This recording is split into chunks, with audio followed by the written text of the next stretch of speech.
তো আজকে হঠাৎ করে বন্ধু আসতেছে আমার বাসায়। তো ওই বন্ধুকে নিয়ে আজকে একটু বের হবো। আমার বন্ধু চলে আসছে, দেখতেই পারেন। সবাই কেমন আছেন? তো আজকে আমাদের সাথে প্রায় অনেক বছর পর। তো বন্ধু কই যাইতে পারি আমরা? তো দেখতেই পারতেছেন আমাদের এলাকার প্রকৃতির দৃশ্য।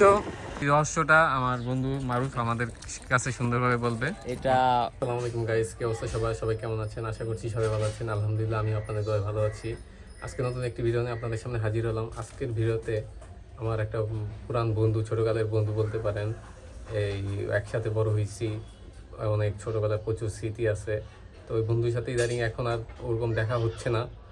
প্রায় বলতে পারেন 1-2-3 বছরের মতো ওইভাবে আমরা বের হই না, কোনো জায়গা ঘুরতে যাই না।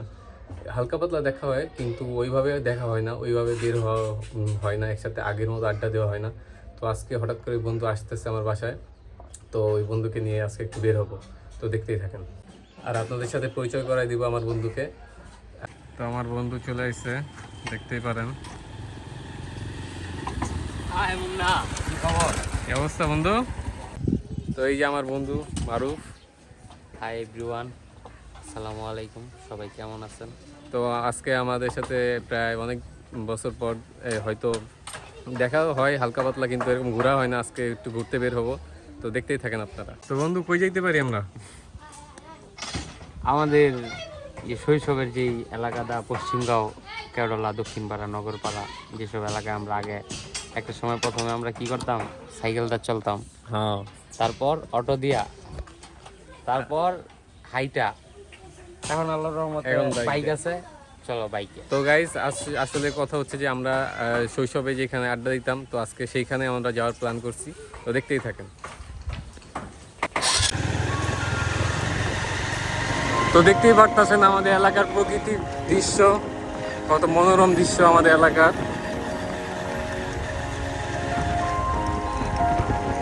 এখানে একটা রেস্টুরেন্ট টাইপের আছে, এটার নাম মারুফ, এটার নাম কি? Water park. এটার নাম গাজী ওয়াটার পার্ক। এখানে শুক্রবারে অনেক ভিড় হয়। আর এখানে বালু দেওয়া প্রায়, এখানে খালি জমি ছিল, এখন এটা বালু দিয়া সরকারি প্রজেক্ট করতেছে, যেটা ভবিষ্যতে হইতে পারে অনেক উন্নত হইতে পারে। সাইনবোর্ডে লেখা আছে জলছিরি 3, ও জলছিরি প্রকল্প 3। আচ্ছা, আমরা আমাদের পুরানো গন্তব্যে ফিরে যাচ্ছি, কারণ আমরা প্রায় 5-6 বছর একসাথে যাই না। আমাদের এখানে আমরা আড্ডা দিতাম, সেখানে আবার আজকে আলহামদুলিল্লাহ বাইকে যাচ্ছি। একসময় আমরা সাইকেলে যেতাম, তার আগে হাইটে যেতাম, আর এখন বাইকে যেতেছি। অটো দেওয়া যেতাম। দোয়া করবেন ইনশাল্লাহ দিন দিন যাতে আরো আপডেট হইতে থাকে। এটাই আসলে জীবনের উদ্দেশ্য। সবসময় এক গতিতে চলে না, সময় সবসময় পাল্টাতেই থাকে।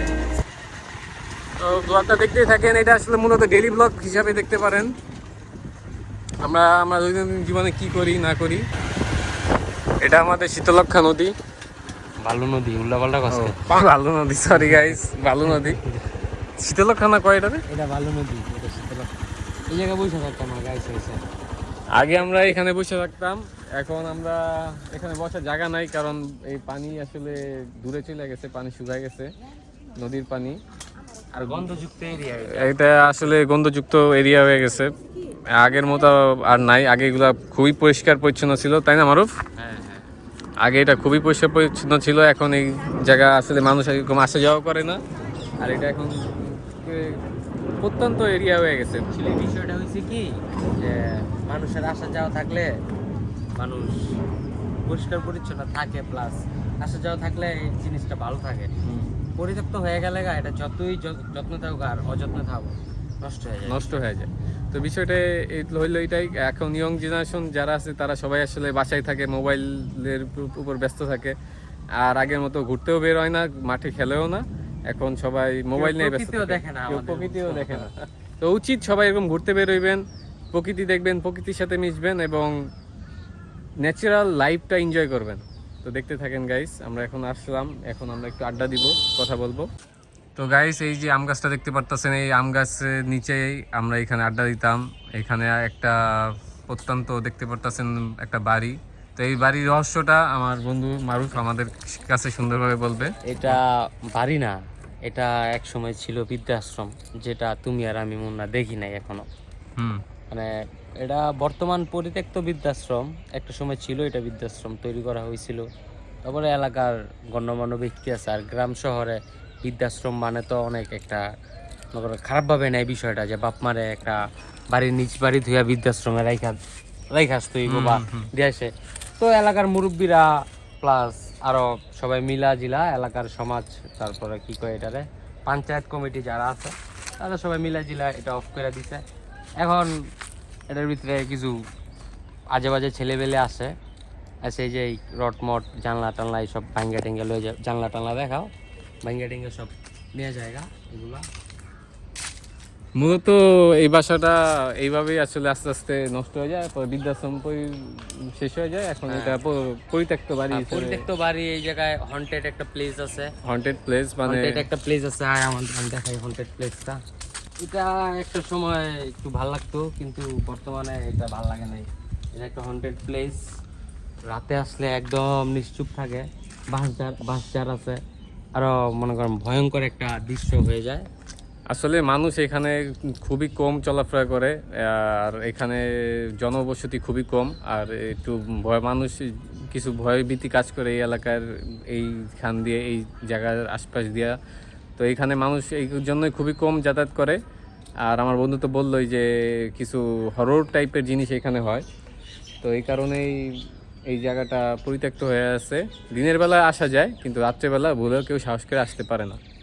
পারে না বলতে কি, ওই যারা আজে বাজে পোলাপান বা বর্তমান আমাদের জেনারেশনে কেউ পড়ালেখা নিয়ে ব্যস্ত, কেউ গার্লফ্রেন্ড নিয়ে ব্যস্ত, কেউ নেশা নিয়ে ব্যস্ত, আবার কেউর জব কাজ কাম নিয়ে ব্যস্ত, আবার যার কাঁধে আবার সাংসারিক চাপ আসছে, সংসার নিয়ে বোঝা আসছে, তারা ওইটা নিয়ে ব্যস্ত।